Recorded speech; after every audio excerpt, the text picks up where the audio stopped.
மனிதர்கள் உங்க உழைப்பை எடுத்துக்கலாம், ஆனா அல்லாஹ் உங்க திறமைய உங்களுக்கு கொடுக்க மாட்டான். ஒரு நாள் ஒரு குருவி ஒரு தேனீயை பார்த்து கேட்டுச்சு, நீ ஓய்வே இல்லாம கஷ்டப்பட்டு தேனை சேர்த்து வைக்கிற, ஆனா இந்த மனிதர்கள் உன்கிட்ட இருந்து ஈஸியா தேனை எடுத்துட்டு போயிடுறாங்க. உனக்கு வருத்தமா இல்லையா, கவலைப்பட மாட்டியான்னு கேட்டுச்சு.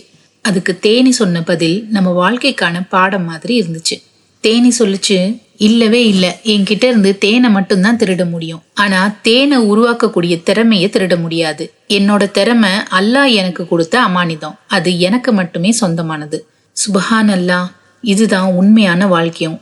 உங்க பணத்தை மத்தவங்க எடுத்துக்கலாம், உங்க பதவியை பறிச்சுக்கலாம், உங்களை அவசர தேவைக்கு பயன்படுத்திக்கலாம், உங்க மூலமா கிடைக்கக்கூடிய எல்லா பலன்களையும் அனுபவிச்சுக்கலாம். ஆனா அல்லாஹ் உங்க உள்ளத்துல வச்சிருக்கக்கூடிய திறமைய யாராலையும் திருட முடியாது.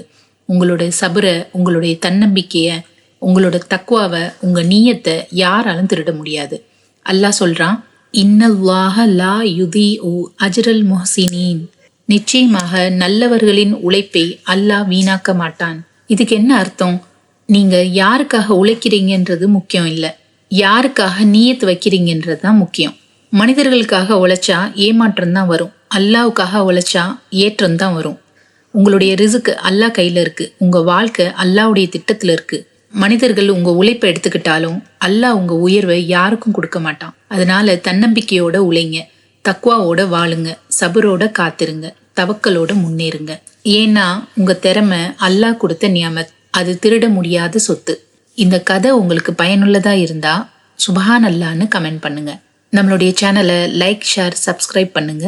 அஸ்ஸலாமு அலைக்கும்.